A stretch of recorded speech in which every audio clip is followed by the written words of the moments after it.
देखो, अगर गलती हो जाती है तो मेरे से, अगर अच्छाई है तो मेरे गुरुदेव की। ये उपासक सच्चे मार्ग में जो चलता है उसके हृदय की ये गति होती है। गुण तुम्हार समुझे निज दोषा, अगर गलती हो गई तो मेरा अपराध है, अगर अच्छाई बन गई तो मेरे गुरुदेव भगवान, मेरे इष्ट देव की कृपा। ऐसे ही सम्मान हो रहा तो इष्ट देव गुरुदेव का, और अपमान हो रहा तो मैंने कोई गलती की है पूर्व में, उसका प्रायश्चित हो रहा है। इसमें तर्क वितर्क की जरूरत नहीं, ये परमार्थ है। श्रद्धा और विश्वास से चलो, लाभ प्राप्त हो जाएगा। मान और अपमान में हम बराबर अपने हृदय को समान रख पावे, हमारे हृदय का आनंद, हृदय का भगवत चिंतन न छूटने पावे, न मान में न अपमान में। तुल्यौ मानावमानौ कुरुभज सतताम, स्त्रोत दुर्वाच कोट्यौ। यदि कोई हमें दुर्वचन बोलता है, सच्ची मानिए, सम्मान से हृदय में एक भय प्रकट हो जाता है। जब कोई स्तुति करता है, बड़ाई करता है, तो हम कमजोर हो जाते हैं। हमें डर लगने लगता है कहीं निंदा ना हो जाए, कहीं कोई हमारा अपमान ना कर दे, कहीं कोई हमारे प्रति गलत ना बोल दे। बिल्कुल नहीं।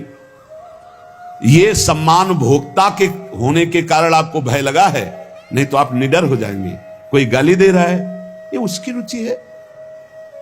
गाली बोल रहा है, उसका स्वभाव है, उसकी रुचि है, उसकी मति है। वो निंदा कर रहा है, ये उसका स्वभाव, उसकी रुचि है। हमें अपने प्रभु में मगन रहना चाहिए।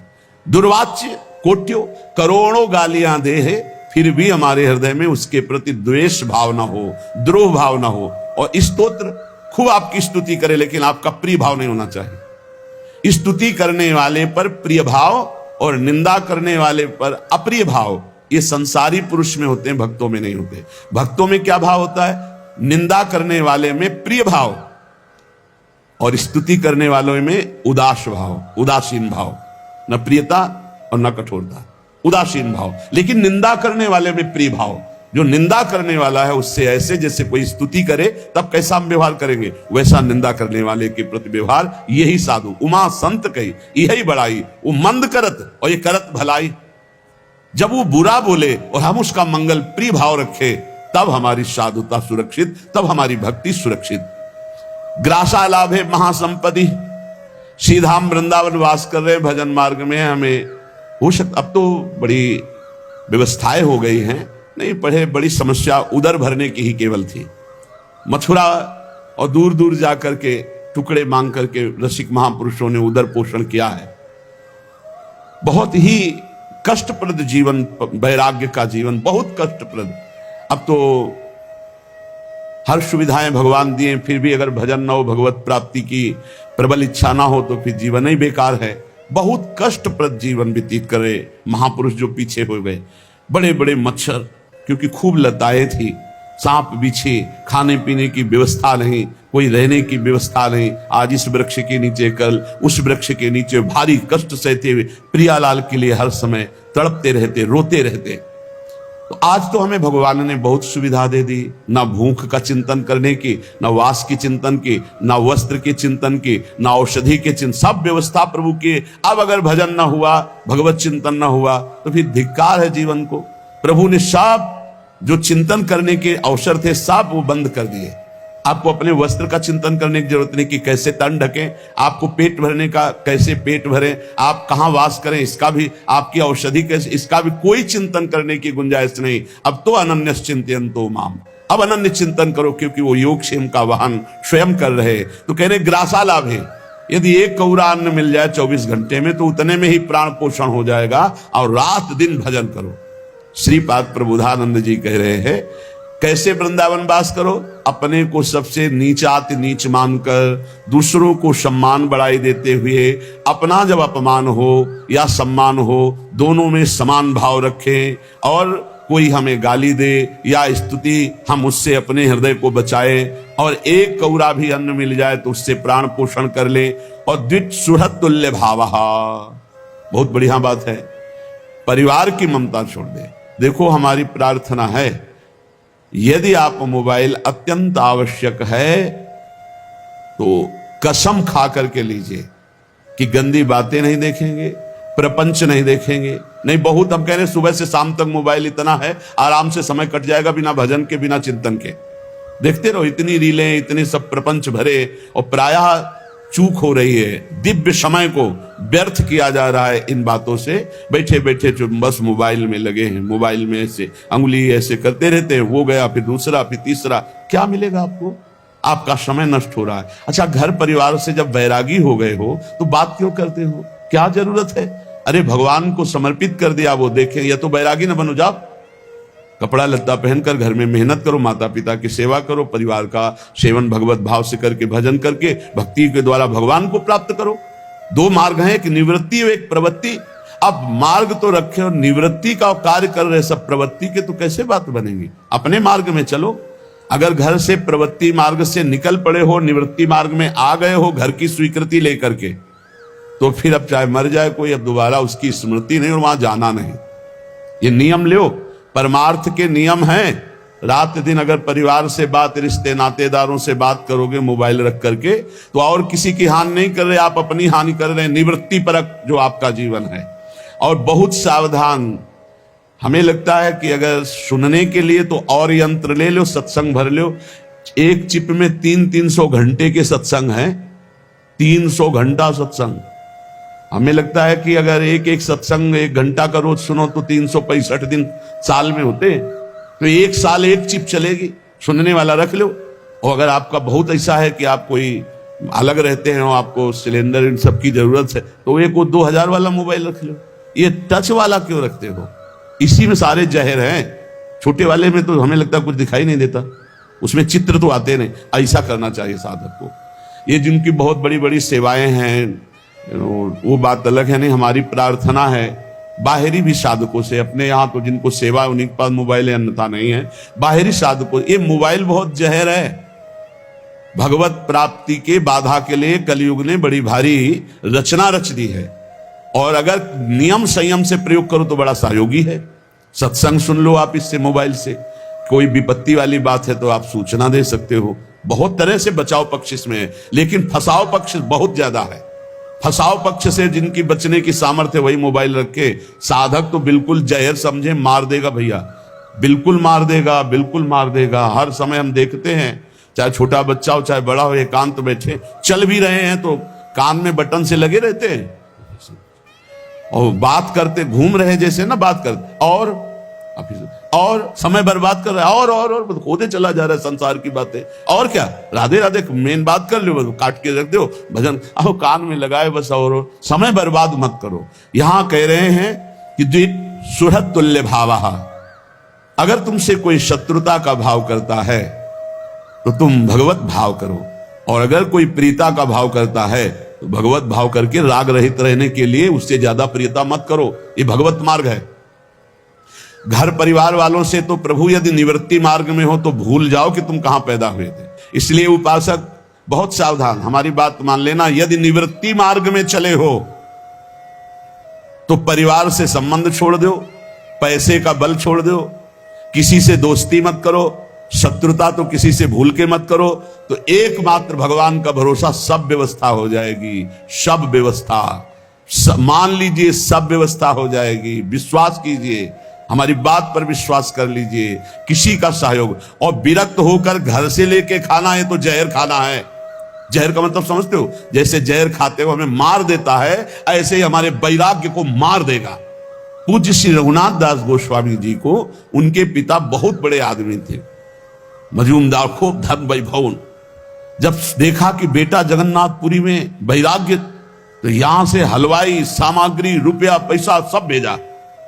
2-4 दिन श्री पूज्य रघुनाथ दास गोस्वामी जी ने महाप्रभु चैतन्य देव को भोग पाया। फिर विचार किया, जब मैं वैराग्य के मार्ग में हूं तो पिता के द्वारा दी हुई वस्तु और संपत्ति का भोग। जाकर जगन्नाथ जी के द्वार पर सिंहपौर पर खड़े हो जाते, जो भिक्षुकों को प्रसाद बंटता वो प्रसाद लेकर बस एकांत भजन करते। कुछ दिन बाद वो भी छोड़ दिया था, एक क्षेत्र से ले आते। कुछ दिन बाद वो भी छोड़ दिया। जो प्रसाद गायों को डाल दिया जाता, गायें छक जाती, ना पाती, वो रात्रि में बीन के लाते और धोकर उससे उदर पोषण करके खूब भजन में रहते। हमें महापुरुषों के चरित्रों से पता चलता है कि विरक्त को अपने परिवार के दिए हुए धन के द्वारा अपना भरण पोषण नहीं करना चाहिए। बैरागी को भगवत आश्रित रहना चाहिए। अब दूसरा पक्ष, ये श्रीधाम वृंदावन है। अब समय वो रह नहीं गया, कि आपको अगर हम सब भिक्षा मांगने निकले तो 400-500 जिस गांव में जाएंगे दरवाजे बंद हो जाएंगे कि भैया रोज कौन 500 रोटी दे। अच्छा, कितनी व्यवस्था कोई करे, तो भगवान ने व्यवस्था कर दी है। अब जिनके पूरे परिवार विरक्त हैं, पत्नी पुत्र बेटा बेटी सब, अब वो अपने संपत्ति को लेकर वृंदावन आए, अपना मकान खरीदे, अपना खा पी रहे, भजन कर रहे, बढ़िया। वो भी एक पद्धति, क्योंकि वो धामवासी है, पूरा का पूरा गृहस्थी से पूरा का पूरा परिवार भजन मार्ग में, तो उनके लिए फिर ये विधान है कि वो अपने द्वारा जो कमाई हुई संपत्ति है उसी से अपने परिवार का पोषण करते हुए और भजन में तन्मय है।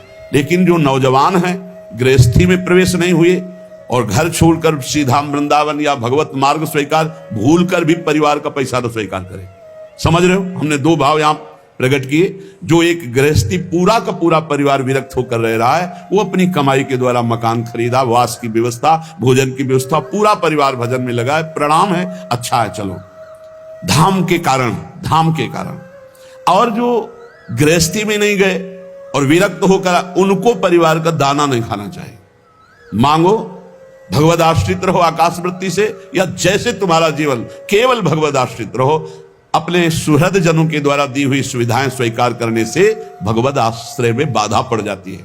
विरक्त होकर के द्विज सुहृद तुल्य भाव, शत्रु में मित्र में समान भाव, परिवार वालों से दूरी बना करके, दोनों भाव बता दिए, उसमें प्रश्न करने की जरूरत नहीं कि आप हमसे फिर कहने लगे कि अब हम तो आपकी उस आज्ञा का पालन कर रहे हैं कि अब तो परिवार का नहीं, आपका पूरा परिवार विरक्त है, तो जो माता पिता ने संपत्ति कमाई उससे जो भरण पोषण उससे कीजिए और बिल्कुल एकांत सेवन करते हुए भजन कीजिए। लेकिन जिन्होंने ब्याह नहीं किया, गृहस्थी में नहीं गए, विरक्त भाव में आए, उनके लिए बिल्कुल सख्त शासन। एक पैसे कभी परिवार से नहीं, कभी नहीं, कोई संबंध परिवार से नहीं, तो आपके परिवार का भी कल्याण हो जाएगा, क्योंकि आप निवृत्ति मार्ग के पथिक है। कांतत्वन्मात्र संचादित विकृततम स्त्री मया मेध्य पिंडम थुत्कुर्वार्थान अनर्थान विमर्श श्रुत सुहृदान धवान विद्धिबंधान कष्टम मिष्टान्न पानादि सुभज वसनाद्युज्ज्वलत्वे त्रपेथाः सर्वेषां शिष्य भृत्यादि वदति विनतोध्यासस्व वृंदावनं भोः। यदि आपको वृंदावन वास मिल गया है तो अब जो है काम आदि भोगों पर शासन वृत्ति राखिए। वनवास कर रहे हो, सावधान हो जाओ। श्रीपाद करे कांतत्वं मात्र संसादित विकृततम स्त्री मया मेध्य पिंडम। ये जो स्त्री पुरुष शरीर है, ये मांस आदि से बने हुए हैं, इसमें कोई सुख कहीं नहीं है। ये केवल भ्रमात्मक कामादि दोष उत्पन्न होने के कारण परस्पर आकर्षण, और ऐसा लगता है ये सुख है। श्रीपाद कह रहे हैं इस अपवित्र देह से घृणा कर ले अपने, कहीं सुख नहीं। कैसा भगवान का विचित्र खेल बना हुआ है कि परस्पर आकर्षण, और आकर्षण कहां स्थानों में है वो सब देख रहे हो। श्रीपाद कह रहे यदि वृंदावन वास मिला है तो थोड़ा विचार करके इस कामादि दोष से रहित होगे, तभी तो प्रेम प्रकाशित होगा। जहां काम होता है वहां प्रेम नहीं, जहां प्रेम होता है वहां काम नहीं। अर्था अनर्थान, रुपया पैसा के लिए व्याकुल हो जाना, व्यवस्था में चित्तवृत्ति जोड़ देना, प्रिया प्रीतम से चिंतन हटा देना है बहुत बड़ा अनर्थान। ये नाश का कारण बनता है। सहज स्वभाव में हमारी चिंतन वृत्ति भगवदाकार रहे प्रिया प्रीतम में, और जैसे वो रखे, महलों में राखो चाहे झोपड़ी में बांध। हमको प्रयास नहीं करना, व्यापार नहीं करना विरक्त होकर के। गृहस्थ होकर के यदि वृंदावन वास कर रहे तो व्यापार के लिए नहीं, भजन के लिए। वृंदावन वास भजन के लिए है। तो अब आप मान लो ऐसे धनी नहीं हो तो आप कुछ थोड़ा रिक्शा चला ले, या जो भी ऐसे कार्य करके अपने परिवार का भरण पोषण करते हो, खूब भजन करते हैं, हम प्रणाम करते हैं। लेकिन यदि आपके पास खाने पीने की व्यवस्था है, आप विरक्त हैं, फिर आप व्यापार करते हैं, तो अनर्थान, परिणाम में वो अनर्थ ही पैदा करेगा। देख लेना, जो संत शास्त्र गुरुजन कहते हैं वो परिणाम को बोलते हैं, परिणाम को। परिणाम ही हमारे जीवन का परम लक्ष्य है। तो परिणाम क्या होना चाहिए? प्रिया प्रीतम की प्रीति, प्रिया प्रीतम के लिए तड़पना, प्रिया प्रीतम की प्राप्ति के लिए रोना। लेकिन हमारी वृत्ति यदि अर्थ में, तो अर्थ में सबसे बड़ा दोष यह है कि वो संख्या पे वृत्ति चली जाती है। अब 10 लाख हो गए, अब 10.5 लाख हो गए, अब 11 लाख हो। ऐसे चिंतन करते करते वो मर जाता है और संख्या बढ़ाता रहता है मरते समय तक। ये संख्या बढ़ाने की बहुत बड़ी दोष वृत्ति, अनर्थ वृत्ति इस अर्थ में है, वो चित्त को लुभायमान कर लेता है। और इतना लुभायमान कर लेता है कि गोस्वामी जी ने ऐसा ही मांगा, लोभी जिम प्रिय दाम तिम रघुनाथ निरंतर प्रिय लागो मुहि नाम। 2 बातों में, जैसे कामनी नारी प्यारी जिम, जैसे लोभी जिम प्रिय दाम। यहां कहने कांत तुंग मात्र संचादित विकृततम स्त्री बयामेद्य पिंडम। तुम्हारे शरीर या अन्य शरीर की तरफ जो आकर्षण कुछ नहीं है, चमड़ी चिकनी और गंदगी भरी हुई है। काहे को व्यर्थ में अपने जीवन को वृंदावन में अपवित्र करते हो, नष्ट कर रहे हो। दूसरा धन के लिए प्रयास, गृहस्थी में हो तो उचित प्रयास कर लो। अगर विरक्त हो तो जितना है उससे काम चला लो। मरना है, प्रिया प्रीतम के पास जाना है, और भगवान सबका भरण पोषण करते हैं। विश्वास करो, वृंदावन जब आए थे तो ना एक व्यक्ति का परिचय था, ना एक वस्तु पास थी, परम विरक्त संन्यास वेश।